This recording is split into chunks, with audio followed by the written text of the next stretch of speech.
क्या अब वोटिंग शुरू हो चुका है, कितना कुछ दांव पे लगा हुआ है कांग्रेस और बीजेपी का इस चुनाव में? बहुत ही टफ फाइट है यहाँ पे कर्नाटका में।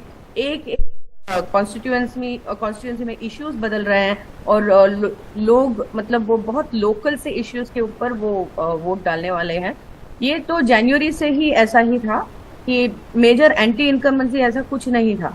तो एक एक सीट में अगर वो एमएलए उनके साथ मतलब आके वोटर्स के साथ आके मिल जुले हैं या उनके साथ उनके लिए काम करते हैं या उनके फंक्शन के लिए आते हैं, तब वो एमएलए को मतलब लोग मानते हैं। पर अगर जो भी एमएलए नहीं किया था ये सब, तो उनका सीट मतलब बहुत दिक्कत में है। So this is actually the reason कि बीजेपी ने 72 सिटिंग एमएलए का टिकट बदल दिया था और 72 नए चेहरों को टिकट दिए थे।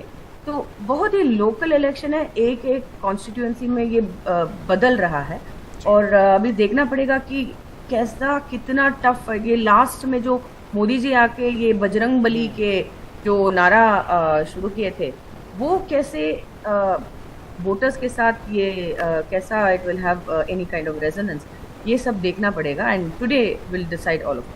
बिल्कुल संजय जी, जो आपने बात कही अभी कुछ देर पहले हम वित्त मंत्री निर्मला सीतारमण को भी सुन रहे थे, वो भी यही बात कह रही थी कि ये जो कर्नाटक है ये बजरंग बली की भूमि है।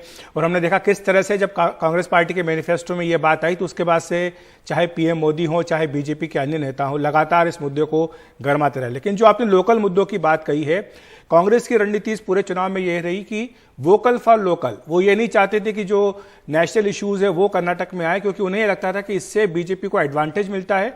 चुनाव जब नरेंद्र मोदी के ऊपर जाता है तो इससे कांग्रेस पार्टी को नुकसान होता है। ये कई राज्यों में वो देख चुके हैं। लेकिन जिस तरह से मल्लिकार्जुन खड़गे का बयान आया, जिस तरह से उन्होंने व्यक्तिगत हमला किया, फिर खड़गे के बेटे ने जिस तरह से पीएम मोदी पर व्यक्तिगत हमला किया, क्या इससे कांग्रेस की रणनीति थोड़ी सी जो है पटरी से उतरती नजर आई? कर्नाटक के लोग जो हैं वो ऐसे जो बहुत मतलब इंसल्ट या अब्यूजिव शब्दों हैं उनको नहीं मानते। तो इसीलिए जब मल्लिकार्जुन खड़गे ने बोले थे कि मोदी जी एक मतलब ही पॉइजनस स्नेक, एक सांप है, तो ये बात अगर आप कांग्रेस के ही रिएक्शन देखें तो उसके बाद जब मल्लिकार्जुन खड़गे ये बोले थे और फिर बीजेपी ने ये मुद्दे को उठा लिया था और उसके बाद वो कांग्रेस के जो डीके शिव कुमार है और वीरप्पा मोइली है, वो खुद आके बोले थे कि ऐसे हमने बताया नहीं और किसी को हमने सांप नहीं कहा था और इनफैक्ट हम मतलब we are not that kind of party. तो ऐसे बहुत उनके रिएक्शन से ही पता चल गया कि कांग्रेस इज डिस्टर्ब्ड कि हमने ऐसे बोल दिया और इसका तो रिएक्शन बहुत बुरा होगा। इसलिए दे डिसाइडेड कि they will stop that particular trend. जी, आपने सही कहा कि कांग्रेस जो है हमेशा ऐसा लगा कि फायर फाइटिंग ही करती रही, चाहे एक मुद्दा हो चाहे दूसरा मुद्दा। इस पे हम आएंगे, निहाल के पास चलते हैं हम, या उसके पहले हम येदियुरप्पा साहब के बेटे कुछ बोल रहे हैं, हम वहां भी चल सकते हैं। Faith in Yediyurappa's and Yediyurappa's leadership, and also with the B.Y. Raghavendra, our member of parliament. So it's an uphill task, but I'm confident that I would be able to do justice for my people of my constituency. Your father says that there won't be any need for coalition with JDS also. Do you agree with him? Absolutely. I mean, in last 3 weeks, I think even media has also observed the way trend is changing. So because people of Karnataka, they are fed up with this hung assembly. So it's not good in the interest of the state. But also. That's what had happened in 2018. Of course, now people have realized. It has been a trend, sir. It has been a trend in people have realized. I'm sure they will give clear mandate for BJP. If in case this time you fall short of numbers, is your party open to that alliance with the JDS? That question does not arise at all. Our target is 140 plus. So at least we'll cross 130. Thank you. देखिए, उनका कहना है कि कर्नाटक की जो जनता है वो हंग assembly से जनता भी परेशान है और उन्हें उम्मीद है कि उनको बहुमत मिलेगी इस बार बीजेपी को। निहाल के पास चल सकते हैं। निहाल, आखिरकार आज का दिन जिसका इंतजार है सबको, आखिर इतने लंबे चुनाव प्रचार के बाद वो दिन है आज। आप बताइए क्या कुछ हो रहा है, क्या कुछ सुन रहे हैं आप, क्या कुछ देख रहे हैं? देखिए, आपको सबसे पहले मैं बेंगलुरु शहर के एक बूथ को दिखा रहा हूँ, एक सेंटर को देख रहा हूँ, पोलिंग सेंटर को दिखा रहा हूँ, जिसमें देखिए कितने सारे लोग हैं। पहले बाईं तरफ कैमरा पर्सन गोविंद मूर्ति जब कैमरा को पैन करेंगे, देखिए एक बूथ पे इतने सारे लोग हैं, और फिर इसी तरह से दाहिनी तरफ भी जब कैमरा पैन होगा आपको बहुत सारे लोग यहाँ पर दिखेंगे। सुबह 7 बजे से ही ये लोग यहाँ कतारों में लग गए थे, और ये एक अच्छा इंडिकेशन है। क्यों है अच्छा इंडिकेशन? कि शहरी इलाकों में हम देखते हैं कि वोटिंग परसेंटेज बहुत ही कम होता है, और शुरू में अगर शुरुआत में ही इतने सारे लोग यहाँ आए हैं तो आप ये उम्मीद लगा सकते हैं कि वोटिंग परसेंटेज शाम होते होते काफ़ी बढ़ेगा। आपसे थोड़ी देर पहले जो कांग्रेस के स्थानीय विधायक हैं और उम्मीदवार भी कांग्रेस पार्टी के रिजवान अरशद, उनसे भी हमने बात की, तो उनका भी ये कहना था कि बेंगलुरु शहर के लिए एक बहुत बड़ी समस्या है कि 28 जो सीटें हैं उस पर जो एवरेज होता है, जो औसतन 55% या उससे कम का होता है। लोकसभा चुनावों में तकरीबन 53-54% के आसपास वोटिंग हुई थी, और ये सारी वोटिंग जो होती है आखिर में बढ़ती है। लेकिन इस बार जो कतार देखी जा रही है, इससे जितने भी उम्मीदवार हैं उनको इस बात का भरोसा बढ़ा है कि जो कोशिश हुई है इलेक्शन कमीशन की तरफ से या जो दूसरे स्वयंसेवी संस्थाएं हैं, उन लोगों ने जिस तरह से लोगों को कन्विंस करने की कोशिश की है कि वो पोलिंग बूथ पर आएँ और वोट करें, तो काफ़ी अच्छा एक पॉजिटिव रिजल्ट यहाँ पे दिख रहा है। लेकिन अब देखना होगा कि दोपहर तक क्या इसी तरह से ये लोग यहाँ पर होते हैं पोलिंग बूथ पे, और क्या शाम तक जो पोलिंग परसेंटेज है क्या 60% को क्रॉस कर पाएगा, जो कि अगर ऐसा होता है तो जो जानकार हैं वो बताते हैं कि ये बहुत बड़ी बात होगी बेंगलुरु शहर जो शहरी क्षेत्र है, शहरी क्षेत्र के जो 28 जो सीटें हैं उसके लिए। आपने जैसा कि जिक्र किया, येडियुरप्पा के बेटे विजेंद्रा अब इंटरव्यू दे रहे थे, काफ़ी वो कॉन्फिडेंट दिख रहे थे। लेकिन एक चीज़ मैं ज़रूर बताना चाहूँगा कि पहली बार वो विधानसभा का चुनाव लड़ रहे हैं। इससे पहले वो चुनाव लड़वाते थे।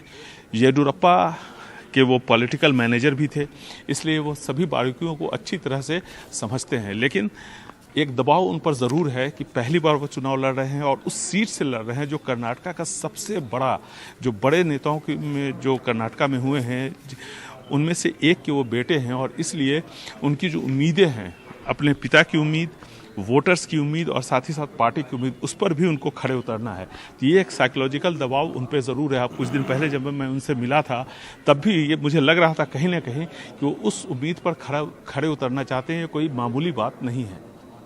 निहाल, जो बात आप कह रहे हैं कि मतदाताओं का उत्साह, और दूसरी बात यह कि मतदान का जो प्रतिशत है, क्योंकि चुनाव आयोग का प्रयास यही रहता है कि पिछली बार की तुलना में अधिक संख्या में मतदान हो, लेकिन खास तौर से जो शहर हैं, बड़े शहर होते हैं, वहां पर एक तरह की एपैथी या कह सकते हैं कि उदासीनता मतदाताओं में देखी जा सकती है। जब हिमाचल प्रदेश, गुजरात के चुनाव हुए थे तब भी चुनाव आयोग ने इस बात को पॉइंट आउट किया था, कहा था कि चाहे शिमला हो चाहे सूरत हो, मतदाता जो है अपने घरों से बाहर नहीं निकलते। और बेंगलुरु में भी अगर खासतौर से बात करें तो क्या आपको लगता है इस बार क्या जो अपील की गई है चुनाव आयोग की ओर से, पीएम मोदी की ओर से भी अपील है, बीजेपी अध्यक्ष जेपी नड्डा की ओर से भी आई है, उधर कांग्रेस के अध्यक्ष मल्लिकार्जुन खड़गे ने भी अपील की है, सभी ने अपील की है कि अपने घरों से निकल करके बड़ी संख्या में मतदान करें। पिछली बार 72.5% मतदान पूरे कर्नाटक में हुआ था। क्या इस बार ये प्रयास रंग लाएंगे? आपको क्या लग रहा है? क्योंकि बारिश भी एक भूमिका निभाती है, क्योंकि बारिश भी लगातार वहां पर हो रही थी। चुनाव प्रचार के दौरान भी खलल बारिश के कारण हुआ था। देखिए, ये जो नेताओं की जो हमेशा से कोशिश रही है और वो जो अपील करते रहे हैं वो अपनी जगह है, लेकिन इस बार ये जो भीड़ आप देख रहे हैं इसके लिए कहीं ना कहीं चुनाव आयोग को इसका क्रेडिट आपको देना चाहिए, और उन स्वयंसेवी संस्थाओं को क्रेडिट देना चाहिए जिन्होंने कई सारे कैंपेन चलाए, दिन रात एक कर दिया लोगों को ये समझाने में कि वो पोलिंग बूथ तक जाएं और जाने के बाद अब मतदान करें। और इसीलिए सुबह सुबह इतने सारे लोग यहाँ आपको पोलिंग बूथ पर दिख रहे हैं। और ये मैं इतने सालों से यहाँ पर हूँ, मैं आपको कह सकता हूँ कि सुबह में इतनी सारी भीड़ शायद मैंने यहाँ पर इस बूथ पर नहीं देखा था। कम से कम पिछले 1.5 दशकों से मैं लगातार सुबह में इसी बूथ पर आता हूँ, क्योंकि 4 पोलिंग बूथ एक साथ है तो काफ़ी लोग की उम्मीद होती है कि काफ़ी लोग होंगे, उनसे मैं बात कर पाऊँगा। इस बार सबसे ज़्यादा भीड़ दिख रही है, और ये चुनाव आयोग और स्वयंसेवी संस्थाएँ जिन्होंने कैंपेन चलाया, यहाँ पर लोगों को जागरूक बनाने की कोशिश की, उनकी एक बड़ी कामयाबी है। और यही कोशिश हो रही है कि जो ग्रेटर बेंगलुरु है जिसमें 32 सीटें हैं और बेंगलुरु के शहरी इलाके में 28 सीटें हैं, वहाँ पर वोटिंग का जो परसेंटेज है उसको ज़्यादा से ज़्यादा बढ़ाया जाए, 65-70% तक ले जाए। जो राज्य का जो औसत एवरेज है जो एवरेज है उसके आसपास कम से कम रहे। तो ये कोशिश कम से कम फिलहाल शुरुआती दौर में, पहले फेज़ में तो बिल्कुल काम करती हुई नज़र आ रही है। और इतनी सारी महिलाएं यहाँ पर आई हैं। देखिए कितनी सारी महिलाएं हैं यहाँ पर, और हमने देखा कि बूथ को सजाया भी गया है कुछ जगहों पे बहुत खूबसूरती के साथ। और हमारे साथ निहाल हैं और साथ में संध्या रविशंकर भी हैं। निहाल, आपके पास और वासंती भी हमारे साथ जुड़ गई। निहाल, आपसे एक छोटा सा सवाल है, क्या जो चर्चा हम पहले कर रहे थे, मुद्दे जो हैं वो पलटे हैं या लोकल ही हैं वहां पे? देखिए, बीजेपी ने राष्ट्रीय मुद्दों को सामने लाया है, कांग्रेस और जेडीएस ने स्थानीय मुद्दों पर चुनाव लड़ा है, स्थानीय नेताओं के साथ चुनाव लड़ा है, इसमें कहीं कोई दो राय नहीं है। बीजेपी के जितने भी बड़े राष्ट्रीय नेता, खास करके प्रधानमंत्री नरेंद्र मोदी, गृह मंत्री अमित शाह, जेपी नड्डा और दूसरे कई सारे, योगी आदित्यनाथ और जितने भी जाने माने चेहरे हैं वो सब यहाँ पर आए, उन्होंने कैंपेन किया। और ये जो चुनाव है एक मायने में बहुत ही अहम है, क्योंकि पहली बार बीजेपी पिछले 3 दशकों में अपने राष्ट्रीय नेता के नाम पर चुनाव लड़ रही है, जबकि जेडीएस और कांग्रेस स्थानीय नेताओं और स्थानीय मुद्दों के साथ आगे बढ़ी है। तो अब देखना है कि जनता जनार्दन है वो क्या फैसला करती है। लेकिन यहाँ देखिए काफ़ी लंबी कतार है, ये पिंक बूथ है और यहाँ पर भी काफ़ी महिलाएं यहाँ पर आपको दिखेंगी। और इस पूरे जितने भी बूथ हैं यहाँ पर आसपास में सबों पे काफ़ी भीड़ है। आप फर्स्ट टाइम वोटर हैं? जी हाँ। तो कैसा लग रहा है? अच्छा लग रहा है, I'm excited. So yeah, this is the first time I'm voting and I'm pretty excited for it. Let's see how it goes. आपके लिए, जैसे आपने मैनिफेस्टो पढ़ा है तीनों ही पार्टियों का? हाँ, एक बार तो ऐसे गो थ्रू किया हुआ है, अभी देखते हैं। तो ये बताइए कि आपके लिए लोकल इश्यूज इम्पोर्टेंट है या national issues? Right now as in Karnataka, this thing I would prefer local issues because obviously अभी मैं इधर ही रहती हूँ तो मेरे लिए local issues ज़्यादा important रहेंगे.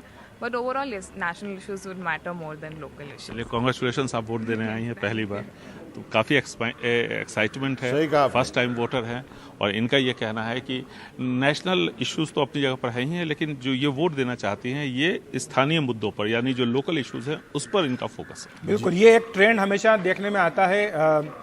निहाल और हमारे साथ वसंती भी जुड़ी हुई है। वसंती, आपके पास आना चाहूँगा क्योंकि ये बात देखने में आई है कई राज्यों में। मिसाल के तौर पर उड़ीसा को ही ले लीजिए। पिछली बार जब चुनाव लोकसभा के साथ ही विधानसभा का हुआ था तो जनता ने 8 सीटें बीजेपी को लोकसभा में दे दी, लेकिन विधानसभा में बीजेडी को ही उन्होंने जितवाया था। तो यानी लोग ये जानते हैं कि किस चुनाव में किसे वोट देना है। क्या आपको लगता है कि जो कांग्रेस की रणनीति थी वोकल फॉर लोकल और चुनाव को किसी भी तरह से नेशनल नहीं होने देना है, क्या उसमें कांग्रेस को कामयाबी मिली है, या आपको लगता है कि लोग बहुत सोच समझ करके वोट डालते, उन्हें पता है कि किस जगह वोट देना है? नहीं, ये समझदारी की अगर बात करें तो जरूर मैं तो कहूंगी कि वोटर जो है बहुत ही बुद्धिमान है, उसमें कोई दो राय नहीं है। मैं फिलहाल राष्ट्र और देश को दिखा दूं मेरा खुद का वोटिंग जो हुआ, और बहुत ही गर्व से लोग इसी तरह से खड़े थे ऐसे लाइन में। मेरे सामने एक बुजुर्ग महिला थी और एक चेहरे पे एक खुशी होती है जो मैंने देखा है कि खासकर ग्रामीण प्रदेशों में, और जो लोग जो सोचते हैं कि इस प्रजातंत्र में हमारा भी एक स्टेक है, मतलब इंटरेस्टेड, तो उस तरह से जो जिन मुद्दों पर वोट देते हैं वो तो मैं सोचती हूँ कि अलग अलग प्रांत में अलग अलग इंडिविजुअल्स पे ये निर्भर करता है। जैसे कि अभी बैंगलोर की वोटर को देखें तो एक मेरी बातचीत हो रही थी एक मल्लेश्वरम कॉन्स्टिट्यूएंसी की किसी से, वो बोल रहे थे कि यहाँ पर और काम बहुत होना है, यहाँ पर फ्लाईओवर को लेकर लोगों को चिंता थी कि पेड़ें काटी जा रही हैं और क्या इस पर किस तरह से रवैया होगी नई सरकार में। लेकिन इसमें उन्होंने कहा कि नहीं, राष्ट्र के इसमें अगर हम देखें नेशनल लेवल पे तो हम मोदी जी को वोट देना चाहेंगे। तो उस तरह से अगर नॉर्थ कर्नाटका में जब देखें तो प्राइस राइज को लेकर एंटी इनकम्बेंसी को मैंने काफी पाया, और लोगों का ये था कि मतलब ईंधन और फ्यूल और इन सब को लेकर जो चिंताएं हैं, शायद उस वोट का जो है वो एंटी इनकम्बेंसी यानी कि कांग्रेस या लोकल पार्टी की तरफ जा सकती हैं। तो अलग अलग ये एक ब्लॉक पे नहीं कहा जा सकता है। जी, हमारे साथ इसीलिए मनोरंजन, हमने देखा कि जो कांग्रेस के पीसीसी चीफ है उन्होंने कहा है कि हर पोलिंग बूथ से थोड़ी सी दूर पर आपको एक एलपीजी सिलेंडर रखना होगा, और कल उनके जो विजुअल्स आए थे उसमें वो एलपीजी सिलेंडर को माला पहना करके, टीका लगा करके उसकी पूजा भी कर रहे थे। तो कांग्रेस को उम्मीद है कि महंगाई का मुद्दा बनेगा और शायद वो उसके फेवर में काम करे। संध्या हमारे साथ जुड़ी हुई। संध्या, हम अब चर्चा उसी बात पे कर लेते हैं। निर्मला सीतारमण जी ने कहा कि बजरंग बली की धरती है कर्नाटक, तो क्या बजरंग बली जो है वो एक मुद्दा है आज के दिन वोटर के दिमाग में? होगा क्या वो मुद्दा? और क्या आपको लगता है कांग्रेस ने गलती की और फिर उसी गलती को सुधारने में उनका पूरा टाइम लग गया अंतिम दिनों में? वो तो डेफिनेटली हुआ था, क्योंकि डीके शिव कुमार सभी इसके बारे में बात कर रहे थे, सो उनका टाइम सुधरने में चला गया था। पर अगर ये मुद्दा है जो people will go and vote on, वो मैं नहीं समझती हूँ। पर ये बहुत पावरफुल सा एक नारा है कि इन लोगों ने बजरंग दल को बैन करने के लिए लिखे थे मैनिफेस्टो में, और मोदी जी उसको पूरा पलट के बजरंग बली का नारा शुरू कर दिया। ये कर्नाटका में क्या है कि अगर आप पूरे स्टेट में देखेंगे, थोड़ा रूरल बैकवर्ड एरियाज, ये सब, यहाँ पे बजरंग दल क्या होता है उनको इतना पता नहीं है।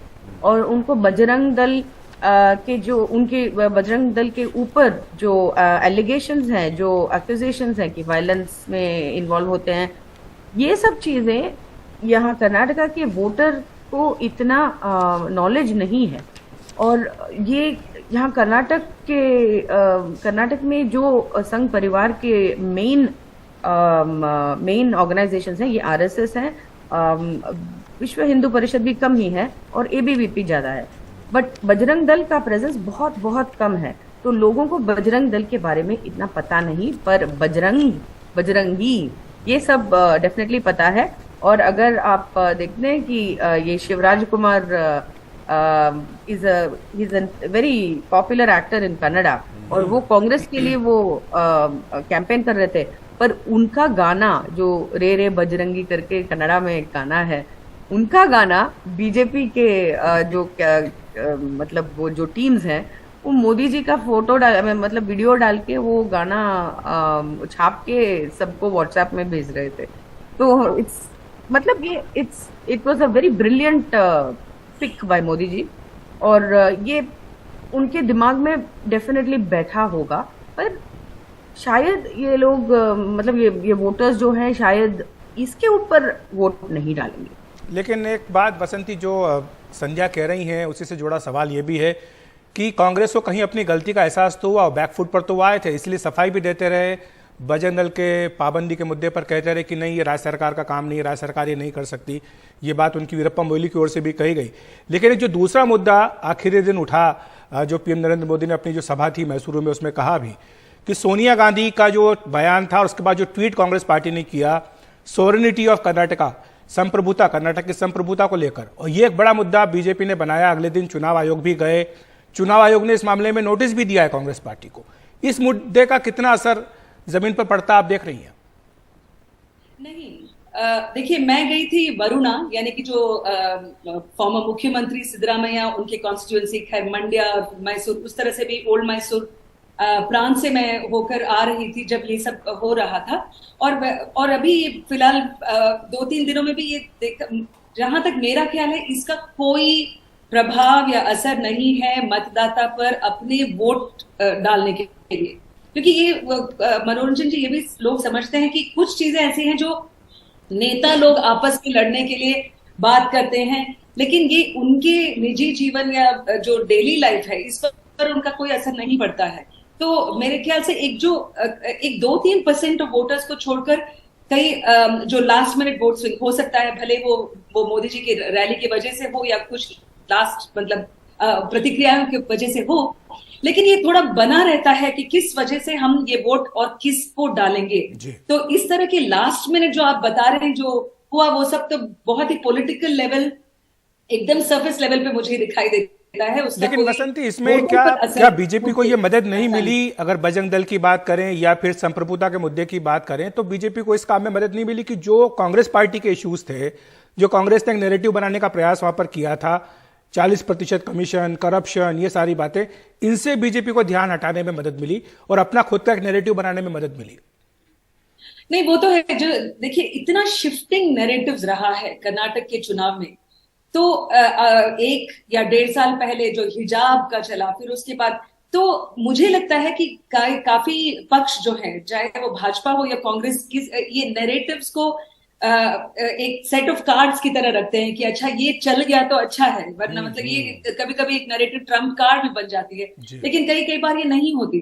तो इस तरह के जो प्रयोग होते हैं, आखिरकार यही है कि अच्छे गवर्नेंस में होना चाहिए, प्राइस राइज है, जो भी आपके निजी जीवन पे असर पड़ता है उस पर होना चाहिए, लेकिन काफी पक्ष के लोग राह भटकाने की कोशिश में लगे रहते हैं। मुझे नहीं लगता कि उनका असली वोटिंग पर इस पल में, मतलब ये लास्ट मिनट पे कोई असर होगा, मुझे ऐसा नहीं लगता। जी, एक छोटे से सवाल के निहाल के पास चलेगा। निहाल, संक्षेप में जानना चाहूंगा, मुद्दे जो आप निजी बातचीत में मतदाता आपसे क्या करें, क्या उनके लिए बजरंगबली इशू है, उनके लिए क्या लोकल चीजें इशू है, एमएलए का परफॉर्मेंस इशू है, क्या क्या बातें कर रहे हैं लोग बूथ पर? देखिए, जैसा कि वसंती भी बता रही थी, ये सारे इश्यूज यहाँ पर बिल्कुल हमें कहीं पर भी ग्राउंड पे काम करते हुए नहीं दिख रहे हैं, चाहे वो कांग्रेस की तरफ से लाए गए हों या बीजेपी की तरफ से लाए गए हों। लेकिन जो इश्यूज हैं, लोग यहाँ पर मुद्दों की बात कर रहे हैं। कांग्रेस ने आखिर में बेरोजगारी की बात कही, महंगाई को मुद्दा बनाया, लेकिन जिस तरह से बनाना चाहिए था, इसमें कहीं कोई दो राय नहीं है कि बजरंगबली का जो मामला सामने आया और साथ ही साथ संप्रभुता जैसे मामलों को ला करके बीजेपी ने डाइल्यूट किया इश्यूज को। लेकिन इन सब के बावजूद यहाँ के जो लोग हैं वो बिल्कुल स्थानीय मुद्दों पर, महंगाई, बेरोजगारी, साथ ही साथ जो वादे किए गए हैं, आप देखिए ग्रामीण इलाके के जो वोटर्स हैं वो फ्री बीज को लेकर के काफ़ी उनमें दिलचस्पी है। साथ ही साथ अगर बेंगलुरु शहर में आप बात करें तो यहाँ जो लोअर स्टेट ऑफ सोसाइटी है वहाँ पर भी फ्री बीज की काफ़ी चर्चा है, चाहे वो 200 यूनिट बिजली की बात हो, फ्री बिजली देने की बात हो, या फिर और जो वादे कांग्रेस की तरफ से किए गए हैं। लेकिन एक चीज़ और मैं आपको बताना चाहूँगा, बस इसके बाद अपनी बात खत्म करूँगा। 1983 और 1985 में 2 विधानसभा चुनाव कर्नाटका में हुए थे। 1983 में जो विधानसभा चुनाव हुए उसमें जनता दल ने यहाँ पर अपनी सरकार बनाए थे। 1985 में, यानी जब इंदिरा गांधी के एसासिनेशन के बाद, जब यहाँ पर 28 में से 27 सीटें कांग्रेस ने जीती, तो कांग्रेस के नेताओं ने यह सोचा कि यहाँ पर उनकी सरकार, यहाँ पर जो जनता पार्टी की सरकार है उसको हटा दिया जाए। तो जनता पार्टी के खिलाफ यहाँ पर एक मूवमेंट चला, और फिर जब रामकृष्ण हेगड़े की सरकार गिरी तो यहाँ पर इलेक्शन हुआ, और इलेक्शन में 105 सीटें, यानी 9 महीने के बाद इलेक्शन हुए थे, लोकसभा इलेक्शन के बाद, और 105 सीटों का नुकसान कांग्रेस पार्टी को हुआ। यहाँ पर रामकृष्ण हेगड़े लोगों को यह बताते थे कि राजीव गांधी यहाँ आकर के मुख्यमंत्री नहीं बनेंगे, यहाँ के जो स्थानीय नेता है वो मुख्यमंत्री बनेंगे। डीके शिवकुमार और सीतारमैया इसी बात को लोगों को बता रहे हैं कि प्रधानमंत्री यहाँ पर मुख्यमंत्री नहीं बनेंगे, और इसका कहीं न कहीं लोगों के जहन पर यह असर हो रहा है। ये पुराना कार्ड है। ये एक बहुत महत्वपूर्ण सवाल है। सीतारमैया बनाम डीके शिवकुमार।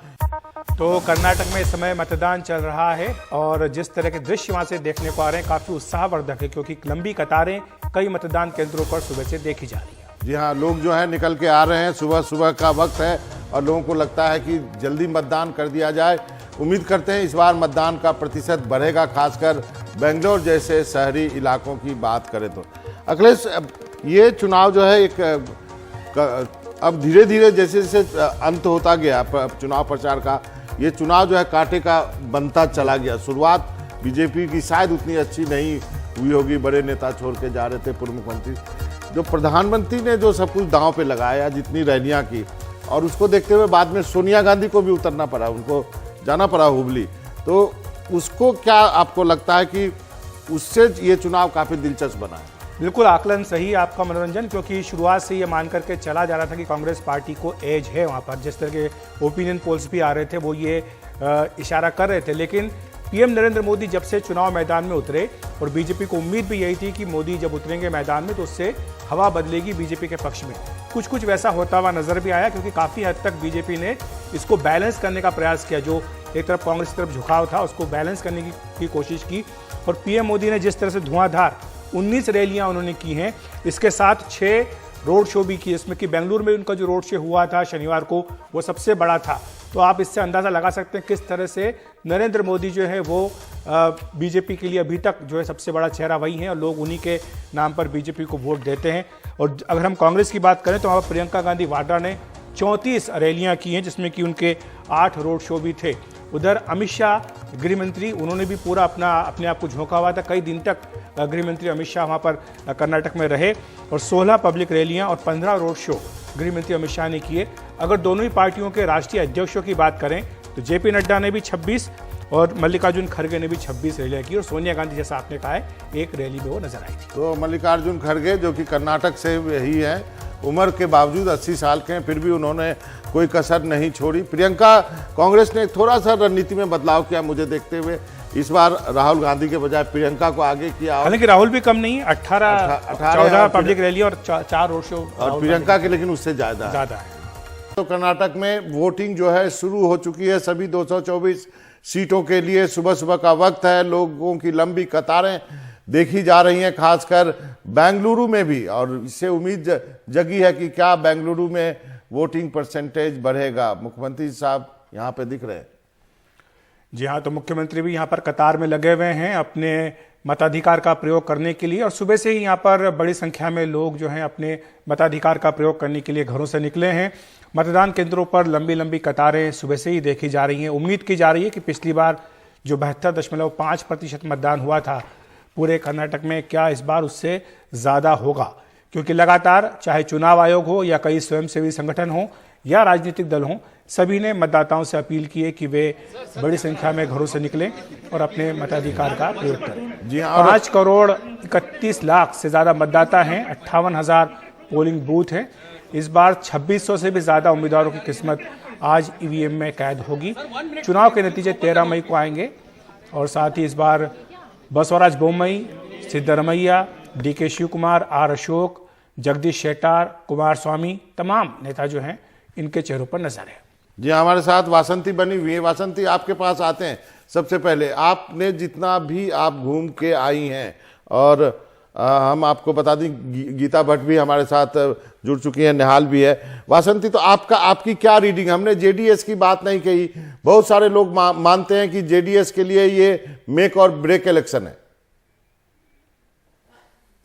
दो विचारधाराएं हैं इस चुनाव में कि एक जो कहता है कि जेडीएस का जो वोट बैंक है वो बना रहेगा, क्योंकि ओल्ड मैसूर रीजन जिसे हम मानते हैं, जो साउथ दक्षिण कर्नाटका में है, वहां पर पक्ष हमेशा ही स्ट्रांग रहा है। लेकिन मैं वहां पर गई थी, मैं मंडिया में भी थी और उसके हनकेरे गांव जैसे गांव में जब मैं घूमी तो मुझे ये लगता है कि वहां पर एक तो जनता दल इसका जो स्प्लिट हुआ है अंदरी मामलों के वजह से, उसका असर पड़ सकता है जनता दल पर। एक ये भी है कि भाजपा की रैली जो है वो काफी स्ट्रांग रही है। वोकलिगा वोट पर शायद पहली बार उनका थोड़ा और मुझे लगता है क्लोज क्या कहें ग्रिप है इस पर। तो इस वजह से अगर मंड्या में ऐसा होगा तो ये पहली बार होगा कि भाजपा को वहां पर उनकी अकाउंट खुलेगी जैसे कहते हैं। सीनियर देवेगौड़ा जी जो हैं उनका he is a very respected leader, प्रधानमंत्री भी रह चुके हैं, लेकिन पार्टी के अंदर और पार्टी के जो सपोर्टर्स हैं उनका ये मानना है कि उनका इस चुनाव में इतना असर या प्रभाव नहीं है। तो जेडीएस क्या अपने वही वोट शेयर बना के रख पाएगी, ये एक जरूर एक प्रश्न है। मुझे लगता है कि थोड़ा उस ओल्ड मैसूर रीजन में उतना स्ट्रांग मुझे नजर नहीं आया जितना कि मैंने उसे 2018 में पाया। जी, गीता जी भी हमारे साथ हैं। गीता जी, आप किस तरह से देखती हैं कर्नाटक के चुनाव को, क्योंकि ये कहा गया था कि शुरुआत में कांग्रेस आगे दिखाई दे रही थी, लेकिन बाद में जब पीएम मोदी ने सभाएं की और चाहे बजरंग दल पर प्रतिबंध का मुद्दा हो या फिर संप्रभुता का मुद्दा हो, ये तमाम मुद्दे उठा करके एक तरह से बीजेपी को पटरी पर लाए पीएम मोदी चुनाव अभियान में।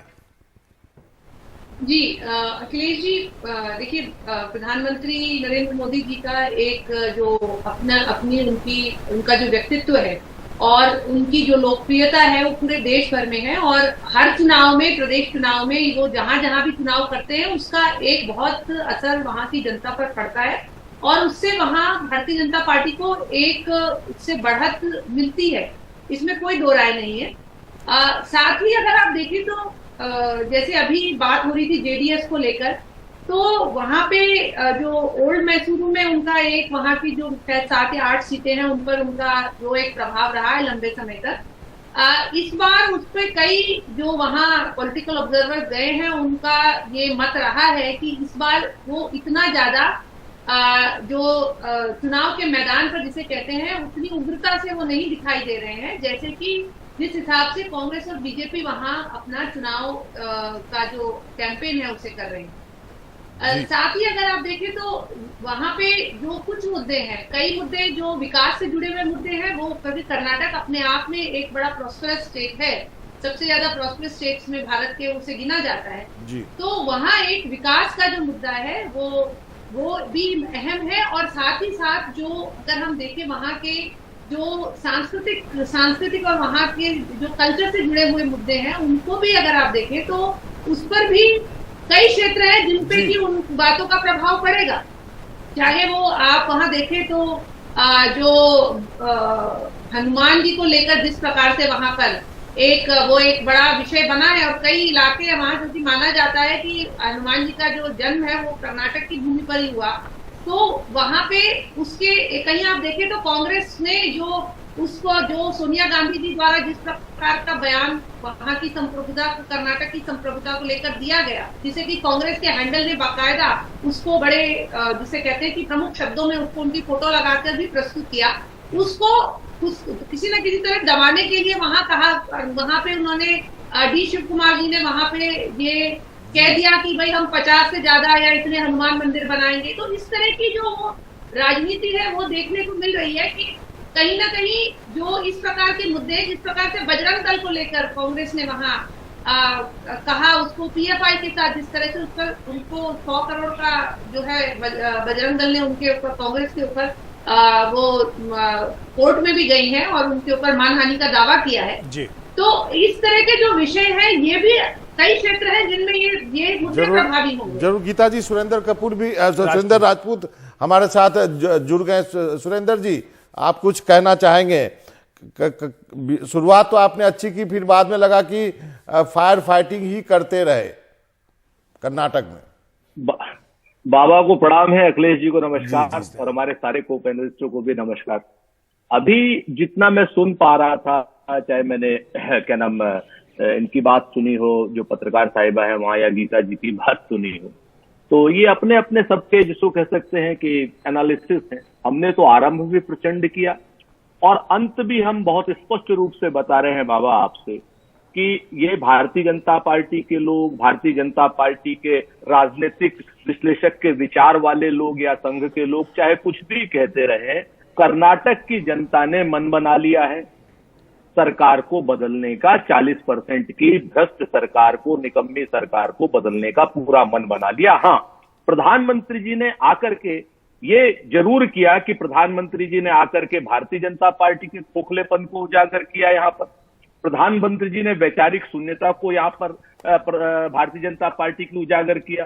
प्रधानमंत्री ने वैचारिक दरिद्रता को भी उजागर किया। यहाँ पर आकर के जिस तरीके के शब्दों का प्रधानमंत्री जी ने प्रयोग किया, जिस तरीके से एक सर्वशक्तिमान प्रधानमंत्री जी, एक बेचारगी की तरीके से रोने वाले प्रधानमंत्री के शब्दों का प्रयोग तो आपके मल्लिकार्जुन खड़गे साहब कर रहे थे, पीएम नरेंद्र मोदी के बारे में व्यक्तिगत हमले कर रहे थे, और जब बाद में समझ में आया कि इससे नुकसान हो सकता है तो सफाई भी देते रहे। तो देखिए, जब आपकी वैचारिक लड़ाई होती, किसी को नालायक कहना मुझे तो नहीं लगता कोई खराब शब्द है। और रही बात जो जब आप विचारधारा की बात करते हैं, विषधर की बात करते हैं, तो विषधर तो पहले से भी कहता है, जब बाबा भी जानते हैं, आप भी जानते हैं, लेकिन अब हर एक आदमी की अपनी अपनी मजबूरियां होती हैं कि भाई क्या कोई आदमी तो फिर अगर कहना ठीक था तो फिर माफी क्यों मांगी, क्यों अपना बयान से वापस लिया उस बयान को? नहीं, तो जब उनकी बहुत स्पष्ट रूप से अखिलेश भाई ये कहा गया कि साहब उन्होंने प्रधानमंत्री को कहा, हमने तो उन्होंने स्पष्ट रूप से सफाई दी कि हमने तो एक विचारधारा को कहा, हम व्यक्तिगत रूप से कहते नहीं, इसमें क्या बुरा क्या। और रही बात माफी का, अगर अपनी बात की सफाई देना कि भाई मैं आपको अगर कुछ कह रहा हूं और आपको लगे कि मुझे सुरेंद्र जी, मेरा एक छोटा सा सवाल है। सुरेंद्र जी, मेरा एक छोटा सा सवाल है, क्या बजरंग दल को बैन करने वाली बात उस राज्य में जहां पे बजरंग दल का उतना प्रभुत्व नहीं है, क्या ये बैकफायर किया? क्या आप इससे बाद में उबरने में लगे रहे। मेरा छोटा सा सवाल। बाबा, आप तो सारी चीजों को जानते हैं, हम आपके विवेक पर बताते हैं कि आप मुझे इतना बता दो, जो जवाब आपका वो हमारा। हम बहस करते ही नहीं, कांग्रेस के प्रवक्ता के रूप नहीं, छोटे भाई के रूप में आपसे पूछ रहे हैं कि बजरंग दल और बजरंग बली एक हैं क्या? और बजरंग दल पर जब हमने हमला किया, क्योंकि वो राष्ट्र विरोधी काम करे या संविधान विरोधी काम करे या और कोई भी विरोधी काम करे, हमने जो लिखा था, अगर आप उसको अक्षरशः पढ़ लीजिए तो उसमें कहीं कोई गलती है क्या?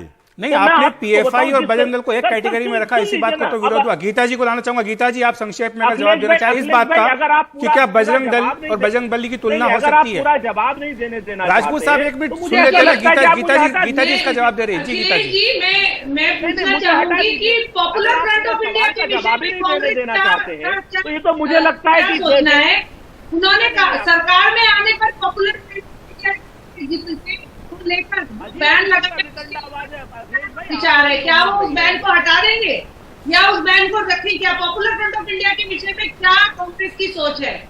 वो पीएफआई को क्या समझते हैं कि एक राष्ट्र विरोधी संगठन रहा है जिसके ऊपर की सरकार के द्वारा बैन लगाए हैं, या वो समझते हैं कि गलत हुआ है? और क्या जी आपके लाइन में कुछ गड़बड़ है, कुछ लाइन को ठीक करने का प्रयास करेंगे। राजपूत जी, आप भी कुछ बोलना चाहते हैं? आपके पास आएंगे, लेकिन फिलहाल एक ब्रेक हम नहीं, मुझे आपसे उम्मीद नहीं है। आप क्या हो गया? ऐसा क्या हो गया जी? आप खत्म कर लीजिए, पूछ रहे थे जी। आप खत्म कर लीजिए, चलिए आप अपनी बात पूरी कर लीजिए, चलिए कर लीजिए। मुझे अफसोस है, मैं सच बता, मुझे आपसे उम्मीद नहीं है। मुझे बाकी सब एंकरों से तो मुझे उम्मीद रहती है। आप बोल लीजिए ना, आपको समय देना, बोल लीजिए, खत्म कर लीजिए। पहली चीज तो गीता भट्ट ने जो क्या नाम राष्ट्रीय स्वयंसेवक संघ की एक विचारक है, इनको राजनीतिक विश्लेषक कहना बंद कीजिए। नंबर 1। नंबर 2, पीएफआई एक राष्ट्र विरोधी ऑर्गेनाइजेशन है। भारत सरकार ने बिल्कुल सही बैन लगाया है। हम लोग तो 2015 से कहते आए हैं पीएफआई पर बैन और कड़ा होगा, इस बात को जान लीजिए। लेकिन पीएफआई के पीछे आपको हम बजरंग दल की देश विरोधी गतिविधियों को छुपने नहीं देंगे। चलिए, ठीक है। बजरंग दल की जो गलत गतिविधियां हैं उनके खिलाफ भी कठोर मैं सीधे निहाल के पास चल सकते हैं। निहाल बहुत देर से इंतजार कर रहे हैं। निहाल, बताइए क्या कुछ हो रहा है, क्या रिपोर्ट आपको मिल रही है पूरे कर्नाटक के? यदि ग्रामीण इलाके से बात करें, शहरी इलाके से बात करें, बेंगलुरु के बाकी क्षेत्रों की बात करें तो? देखिए, जब ये डिस्कशन चल रहा था तो यहाँ पर ओल्ड मैसूर रीजन की बात हो रही थी और इस पर हम सभी चर्चा भी कर रहे थे।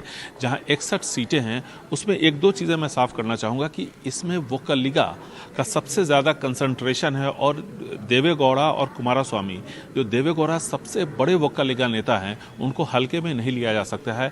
90 साल उनकी उम्र है और उनके लिए काफ़ी सिंपैथी है। जितनी भी रैलियाँ हुई इस इलाके में, वहाँ काफ़ी भीड़ हमें देखने को मिली। जैसा कि कांग्रेस और बीजेपी के राष्ट्रीय नेताओं के रैलियों में होता था, तो लोग काफी उनका सम्मान करते हैं।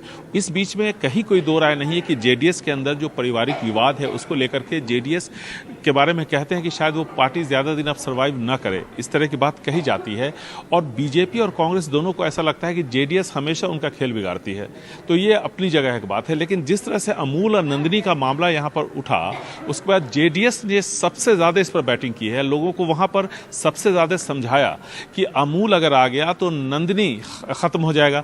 अब ये जो मंड्या का इलाका है, ये व्हाइट रेवोल्यूशन का केंद्र रहा है और आज भी वहां तकरीबन 8.25 लाख लीटर दूध प्रतिदिन वहां पैदा होता है और हर किसान जो इससे जुड़ा हुआ है उसको 6 रुपए प्रति लीटर के हिसाब से सरकार सब्सिडी देती है। तो इससे आर्थिक विकास जो है वहां का, वो इससे जुड़ा हुआ है इससे। और यहाँ पर आप जेडीएस को हल्के नहीं ले सकते। जेडीएस के बाद इस मामले को सबसे ज्यादा उछाला कांग्रेस ने और यहाँ पर बीजेपी की थोड़ी समस्या खड़ी हो गई। कांग्रेस के जितने भी नेता हैं सभी यहाँ नंदिनी के पार्लर में दूध पीते और साथ ही साथ नंदिनी का दूध देने का वादा भी किया गया है पार्टियों की ओर से कि आधा किलो दूध दिया जाएगा अगर वो सत्ता में आती। बीजेपी ने भी इस तरह का वादा किया है, कांग्रेस का भी मिलता जुलता वादा है। लेकिन वसंती के पास मैं आना चाहूंगा। वसंती, आप किस तरह से देखती, क्या ये एचडी कुमारस्वामी के लिए, देवेगौड़ा के लिए अस्तित्व की लड़ाई है, या फिर उनकी उम्मीद इस बात पर रहेगी कि अगर किसी तरह से त्रिशंकु विधानसभा आ गई तो फिर जो है उनकी लॉटरी लग सकती है? देखिए, हमेशा ये कर्नाटका का एक टेम्पलेट लोगों के मन में रहता है कि चाहे कुछ भी हो जाए, ये मतलब कर्नाटका के वोटर के मन में जो है, और चुनाव से पहले भी जब हम लोग बात कर रहे थे तो दिल्ली के जो मित्र लोग हैं पूछते हैं अच्छा आपके कर्नाटका में क्या हो रहा है, और हम सभी ये कहते हैं कि आखिर में ऑपरेशन कमला और फिर जेडीएस किंग मेकर, तो ये एक टेम्पलेट सा बन गया है। और ये बहुत ये दुख की बात है। अभी ब्रेक से पहले शायद सुरेंद्र जी ये कह रहे थे कि जो टिप्पणियां मैं सुन रही थी, मैं पत्रकार हूं और मैं किसी भी पार्टी के पक्ष में नहीं हूं। आपके लिए नहीं था, वो गीता जी के लिए बोले थे सुरेंद्र राजपूत जी, उनका पुराना झगड़ा है, चलता रहता है। नहीं, मेरा जो विचार मैंने मंड्या के बारे में ओल्ड मैसूर के में रखा था, उसी हिसाब में मैं ये कहती हूँ कि चाहे वो बॉम्बे कर्नाटका हो, वो उत्तर कर्नाटका हो, तो उसके लिए भाजपा ने, मैं सचमुच यहाँ पर भाजपा की जो स्पोक्स लेडी हैं उनसे भी ये कहना चाहती हूँ कि बहुत ही दुख की बात है कि जब हम वहां जाते हैं तो सिर्फ इन्हीं मुद्दों पे वो बहस रह जाता है, और जो असली डेवलपमेंट, मैं एक महिला से अभी जल मिशन के बारे में बात कर रही थी कि आंकड़े जो बताए जाते हैं नेताओं के रैली में, जब सुमलता अम्बरीश जी मंड्या में भी बात कर रही थी तो एक महिला से मैंने पूछा, निंगम्मा जो मेरे पास ही बैठी थी, कि अच्छा ये जो बताया जा रहा है कि अच्छा मोदी जी ने ऐसा किया है तो आप लोगों को दूर ये चल के पानी के लिए नहीं जाना पड़ेगा। तो काफी महिलाएं वहां पर बैठी थी और वो ऑरेंज कलर का जो उन्होंने पहन के रखा था, मैंने कहा निम्मा ने ली थी, मतलब पूछ रही थी कि नल, नहीं बेटा हमारे यहाँ तो नहीं है वो नल, वो नहीं पहुंचा है। तो जो भी पार्टी आए उनको ये सोचना चाहिए कि बिल्कुल ग्रास रूट तक वो क्या कर पा रहे हैं। एक मतलब ये डिस्कोर्स पे डिस्कोर्स, डायलॉग पे डायलॉग ये लोग बोले जाते हैं, लेकिन जो असली गांव में जो जाति को लेकर है, विकास को लेकर, प्राइसलेस में कुछ बदलाव बैंगलोर, मैसूर जैसे बड़े शहरों से दूर मुझे नजर ही नहीं आता। मतलब ये तो सबको पता है। तो ये बहुत ही दुख की बात है कि आप सॉवरेंटी, हिजाब और इतने बड़े बड़े विचार रखते हैं, लेकिन असली जो मुद्दा है, जो उनके जीवन को बेहतर बना सकता है, वो कोई पार्टी कोई इंटरेस्टेड नहीं। सही कहा वासंती आपने, ये हमारे पॉलिटी की जो है हमारी राजनीति की सच्चाई भी दिखाई आपने। आपका बहुत बहुत शुक्रिया वासंती, आपको जाना है मुझे पता है, लेकिन हम प्रतिभा के पास चल सकते हैं। प्रतिभा बताइए, आप जहां पे हैं वहां पे क्या कैसी चल रही है वोटिंग? जी मैं यहाँ पे जयनगर पोलिंग बूथ में हूँ, और ये जयनगर पोलिंग बूथ जो है वो बहुत ही महत्वपूर्ण है दो कारण के लिए। और एक है कि इस जयनगर पोलिंग बूथ में बहुत सारे जो है वो सीनियर सिटीजन्स हैं, और दूसरी बात यह है कि दो महत्वपूर्ण लोग आए थे, जो है union finance minister Nirmala Sitharaman और दूसरी IT टाइकून वो है नारायण मूर्ति। लेकिन उससे पहले मैं एक बात कहना चाहती हूँ कि इस बार जो है ये सिर्फ रोटी कपड़ा और मकान की बात नहीं है, लेकिन जो इश्यूज माइंड में है वो दोनों लोकल और नेशनल इश्यूज को लेके बहुत सारे वोटर्स यहाँ पे मौजूद है। Ma'am, can you tell me what are the issues that you kept in mind before casting your vote? Actually, we don't have any issues here, but I'm totally in support of the leader of our nation. Right. Ma'am, can you also talk about what are the issues that you have? Whole ಪ್ರಪಂಚದ India ತಾನೇ first ಬರಬೇಕು. Okay, so all of them talking about national issues. इस बार क्या आप कहना चाहते हैं कि सिर्फ local issues है, या do you think that even national issues play a role? No, there is no issues, but we have to vote. 100% होना चाहिए इस बार। इस बार बेंगलुरु की वोटर टर्नआउट जो 2018 में आप देखेंगे तो वो 55% थी, और बेंगलुरु वोटर एपैथी के लिए बहुत माना जाता है। लेकिन इस बार क्या बेंगलुरु वो टैग या रेप्यूटेशन को बदलेगी? Do you think that the voter turnout this time will be more? Bengaluru is always known to be very dismissive about voting. More voters will come or less ಅಂತ ಕೇಳ್ತಾರೆ. ಜಾಸ್ತಿ What voters. about you, sir? Do you think more voters will come? He is my son. Yeah. I am from Devanhalli. I have come from Devanhalli. 2 hours drive. Right. 2 घंटे travel करके ये अपनी मतदान देने के लिए आए हैं। क्या आप बता सकते हैं what are the issues you have in mind? Problems ಇದೆಯಾ? No problem. Okay, what are the problems that you I don't live here, but I've seen only any kind of change only improvement. I've seen only improvement last 10 years in India. It's great. Keep it up. Any change that you want we to vote for he has to say for another 10 years for Modi.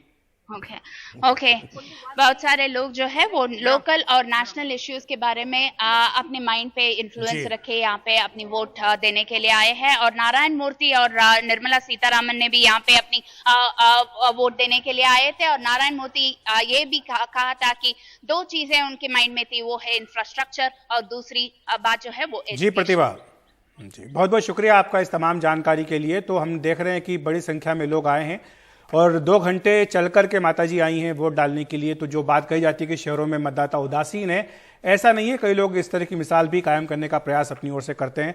Rajput साहब हमारे साथ बने हुए। राजपूत जी, कुछ देर पहले वसंती बोल रही थी कि ये एक दुख की बात है कि कई जो बड़े मुद्दे होते हैं जो लोगों के आम जीवन से रोजमर्रा चीजों से जुड़े होते हैं, उनके बारे में उतनी चर्चा नहीं होती है। ये बात से मैं बसंती जी की सहमत हूं।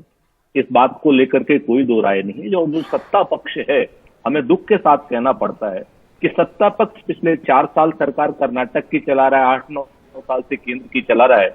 उसके बाद भी अगर लोगों के जीवन में परिवर्तन नहीं आया तो उन मुद्दों की बात करने की जगह कभी नेशनल प्राइड, कभी बजरंग बली, कभी अली, कभी कुछ कर रहा है। तो ये भ्रमित करने का जो काम सत्ता पक्ष का है, इसको बंद करना है। विपक्ष के लोग तो वादे कर सकते हैं, हम लोग तो कह सकते हैं कि हम भाई अन्न सौभाग्यम योजना देंगे, 10 किलो को देंगे। हम तो बता सकते हैं कि साहब ग्रेजुएट को हम 3,000 रुपए जो है भत्ता देंगे और डिप्लोमा होल्डर को 15। लेकिन सत्ता पक्ष को ये बताना पड़ेगा कि पिछले 7 साल में सत्ता पक्ष ने क्या ऐसी कोई योजना चलाई। लेकिन बीजेपी तो कहती है राजपूत साहब की जिस पार्टी की यानी कांग्रेस की वारंटी नहीं है, उसकी गारंटी कैसे मानेंगे? वो तो राजस्थान का, छत्तीसगढ़ का, हिमाचल का उदाहरण देते हैं। मसला वही आ जाता है अखिलेश भाई कि जब इनके पास कहने को कुछ नहीं होता है तब ये आकर के बिलो द बेल्ट वार करने लगते हैं। कर्नाटक की जनता को ये देखना पड़ेगा कि राजस्थान में अगर 25 लाख का हम बीमा दे रहे हैं तो किसको दे रहे हैं? आम जनता को ही तो दे रहे हैं। जी राजपूत साहब, 2,500 रुपए क्विंटल धान खरीद रहे हैं तो किसान का ही तो खरीद। बहुत अच्छा, बिलो द बेल्ट कहीं भी नहीं होना चाहिए, वो अच्छा नहीं होता। गीता जी 50 सेकंड में खत्म कीजिए, अब हमारे पास वक्त नहीं है। देखिए, एक बात तो मैं वो बात रह गई थी राजपूत जी कि मैं बताना चाहूंगी कि उन्हें सिर्फ याद दिलाना चाहूंगी कि सिद्धारमैया जी मुख्यमंत्री थे जब पॉपुलर फ्रंट ऑफ इंडिया के 1500 के करीब हम मुद्दों की बात कर रहे हैं, उन मुद्दों की बात कर रहे हैं गीता जी। ये स्पष्ट करने के लिए बता रहे हैं, याद दिलाने आपको शायद याद आ गया हो। बहुत परेशान है गीता जी। अरे गीता जी, हम ही ने बैन लगवाया था और हम ही आतंकवाद को नेस्त नाबूद। चलिए गीता जी के साथ कुछ ऑडियो का भी इशू है। देखिए मैं ये बात बताना आपको चाहूंगी, हमारे पूरे गीता जी बोलिए आतंकवाद में बोलने दीजिए। आप लोगों ने तो कभी उंगली तक नहीं कटाई है, क्या बात। और आज भी गीता जी बोलिए, आप कहिए ना कि आप राजनीतिक विश्लेषक। सुरेंद्र जी आप उनको बोलने दीजिए, वक्त नहीं है।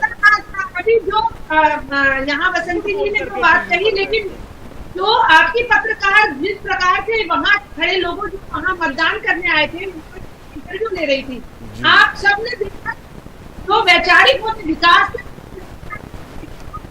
आप अपना, लेकिन साथ जो वैचारिक मुद्दे आज समाज में जागृतता आई है, जागृत हुआ है समाज की, जो वैचारिक मुद्दे हैं समझता है। और ये आने वाले आपने भी किए होंगे। राजपूत जी को जनता बताएगी, क्योंकि वो तो अब ठीक है, जनता पे छोड़ देते हैं, जनता पे छोड़ देते हैं, जनता पे छोड़ देते हैं। एक ब्रेक के लिए रुकते हैं। आप दोनों का बहुत बहुत शुक्रिया।